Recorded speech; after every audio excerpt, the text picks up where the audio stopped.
സന്നിധി മതി എൻ ദൈവമേ, നിൻ സാന്നിധ്യം മതി ഈ ഏഴയ്ക്ക്.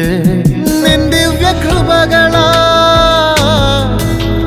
ജീവിപ്പാൻ നിന്നാത്മശക്തി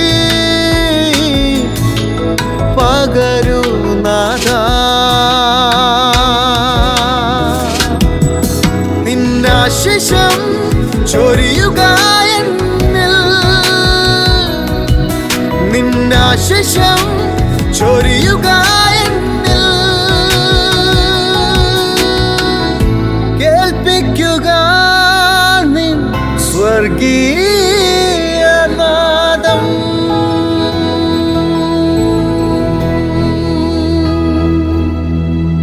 ദൈവത്തിന്റെ വിലയേറിയ നാമത്തിൽ എല്ലാ സ്നേഹിതർക്കും സ്നേഹവന്ദനം. ഇന്നത്തെ വചനചിന്തയ്ക്കായി 61 സങ്കീർത്തനം 2 വാക്യം വായിക്കുന്നു. എന്റെ ഹൃദയം ക്ഷീണിക്കുമ്പോൾ ഞാൻ ഭൂമിയുടെ അറ്റത്ത് നിന്ന് നിന്നെ വിളിച്ചപേക്ഷിക്കും. നിരാശപ്പെടുത്തുന്ന ധാരാളം അനുഭവങ്ങൾ നമ്മുടെ അനുദിന ജീവിതത്തിൽ ഉണ്ടാകാറുണ്ട്. ദൈവഭക്തരായിരുന്നവർ പോലും ജീവിതത്തിന്റെ പ്രതികൂല സാഹചര്യങ്ങളിൽ തളർന്നു പോയിട്ടുള്ളതായി കാണാം. എന്നാൽ ആ തളർച്ചയിൽ അവർ നശിച്ചു പോകുന്നില്ല. ദാവീദിനെ ഒരു ശത്രുവായി കണ്ട് നിരന്തരം പിന്തുടർന്ന ശൗൽ താൻ പാർത്തിരുന്ന ഗുഹയുടെ അടുത്തെത്തി എന്നറിഞ്ഞപ്പോൾ ദാവീദ് രചിച്ചതാണ് ഈ സങ്കീർത്തനം.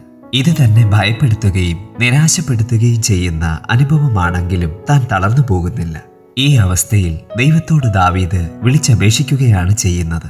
നമ്മുടെ ഹൃദയം ക്ഷീണിക്കുമ്പോൾ നാം ബലഹീനരാകാറുണ്ട്. അപ്പോൾ നമുക്ക് ബലം ആവശ്യമാണ്. ആ സന്ദർഭത്തിൽ നമ്മെ ബലപ്പെടുത്തുവാൻ ദൈവം മതിയായവനാണ്. ഒരു പൈതലിന് അവന്റെ ആവശ്യങ്ങൾ നിറവേറ്റുവാൻ മാതാവിന്റെ സാമീപ്യം ആവശ്യമാണ്. അതുപോലെയാണ് നാം ദൈവസന്നിധിയിൽ അടുക്കേണ്ടത്. നമ്മുടെ ജീവിതത്തിൽ നിരാശപ്പെടുത്തുന്ന സന്ദർഭങ്ങൾ കടന്നു വരുമ്പോൾ അതിൽ നാം ക്ഷീണിച്ചു പോകാതെ ദൈവസന്നിധിയിൽ കടന്നു വരുവാൻ ഇടയാകണം. അങ്ങനെയെങ്കിൽ നമ്മുടെ ബലഹീനതയിൽ ദൈവത്തിന്റെ ബലം പകർന്ന് നമ്മെ അത്യുന്നതമായ പാറയെങ്കിലേക്ക് അവിടുന്ന് വഴി നടത്തും. അതെ പ്രിയപ്പെട്ടവരെ, നമ്മുടെ ഏതവസ്ഥയിലും ഏത് ആവശ്യങ്ങളിലും അവിടുന്ന് മതിയായവനാണ്. അവിടുത്തെ ബലമുള്ള കൈക്കീഴിൽ നമുക്ക് താണിരിക്കാം. അതിനായി ദൈവം നമ്മെ എല്ലാവരെയും സഹായിക്കട്ടെ. നമുക്ക് പ്രാർത്ഥിക്കാം. സ്വർഗീയ പിതാവേ, ഞങ്ങളുടെ ജീവിതത്തിലെ ബലഹീന സാഹചര്യങ്ങളിൽ ഞങ്ങളെ ശക്തിപ്പെടുത്തി അത്യുന്നതമായ പാറയെങ്കിലേക്ക് ഞങ്ങളെ നടത്തണമേ. യേശുക്രിസ്തുവിന്റെ നാമത്തിൽ ഞങ്ങളെ കേട്ടതിനാൽ നന്ദി. ആമേൻ. ആത്മനാഥന്റെ സ്നേഹവചനങ്ങൾ നിത്യവും ശ്രവിപ്പാൻ സ്വർഗീയ നാദം, ദ ഹെവൻലി വോയിസ്. അത്ഭുതം പ്രവർത്തിക്കും ദേവാധിദേവനാം വിശുദ്ധ കരത്താൽ ജയവും നൽകും. അത്ഭുതം പ്രവർത്തിക്കും ദേവാധിദേവനാം വിശുദ്ധ കരത്താൽ ജയവും നൽകും. തന്റെ വിശ്വസ്തത എന്മേലിരിക്കും, തന്റെ ദയയാൽ എന്നെ നടത്തും. അവനിൽ ഞാൻ ആനന്ദിക്കും.